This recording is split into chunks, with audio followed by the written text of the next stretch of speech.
Do you really need this sampler or synthesizer or a very expensive plugin that you want to buy? Is this another gas syndrome or a good value purchase? Moreover, this next thing that we crave to buy usually costs a lot. So today I want to discuss a very important topic for all musicians, the real value of gear. But actually now I started calling it return on investment, and let me explain you why. Usually when we say return on investment, or ROI for short, we mean money, and this is very obvious because it's the term from economy. However, many people overlook that making music is actually not always about the money. Sometimes it can be a hobby, a real pleasant hobby for a lot of people. Not every single musician or a music producer must become someone big and famous. It can stay a very pleasant hobby. Let's say you want to buy a new synthesizer that costs $1,500. Quite expensive, right? But if you're a professional musician, you get money from your music, this is a very valuable purchase for you. For example, you spend $1,500, but next month, or maybe half a year later, or maybe a year later, that depends on how successful you are in music,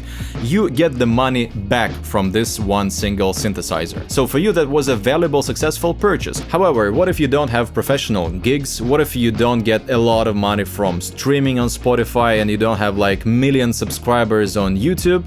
Guess what? It still can be a valuable purchase. And here I also use this term, return on investment, because I have a lot of students who are just amateurs, and for many of those people, music making is just a hobby. And when they mostly ask me, like, should I get this new synthesizer for $1,000, $2,000, or new plugin for $400, I ask them, will it make a good return on investment? Of course, they don't make money from music, but I'm talking about the emotional aspect, because let's remember, let's go back to the roots of making music.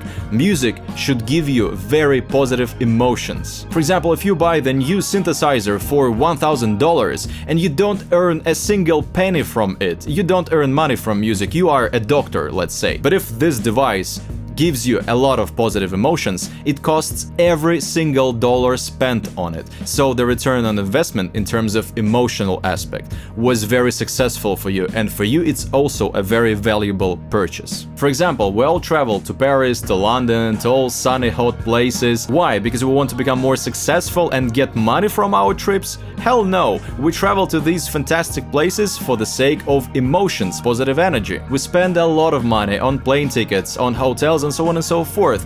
Is it a bad return on investment? Of course no, because this is like a holiday for our soul. You have to recharge and relax emotionally, as you need to recharge your iPhone, for example. Thus, when you buy a new Push 3 or MPC XSE, which cost a lot, this is like a vacation for your soul, even if you don't make money as a professional music artist. Somebody's hobby is diving, somebody's hobby is snowboarding. These are all expensive hobbies. Guess what? As music is. So if you really crave to buy some new gear, ask yourself these two questions. Question number one: will I make a good return on investment in terms of money if I buy this plugin or equipment? And question number two: will I get a good return on investment emotionally if I buy this plugin or thing, synthesizer, sampler? If the answer to one of those questions is yes, go for it. And then again, let's remember that there are tons of people who spend lots of money on cigarettes, alcohol, and this is their addiction, like a negative hobby, so to say. So write down in the comments what is more important for you in music: money that you will get, or this happiness and joy that you will receive from actually making music. And by the way, you can also watch these videos right here.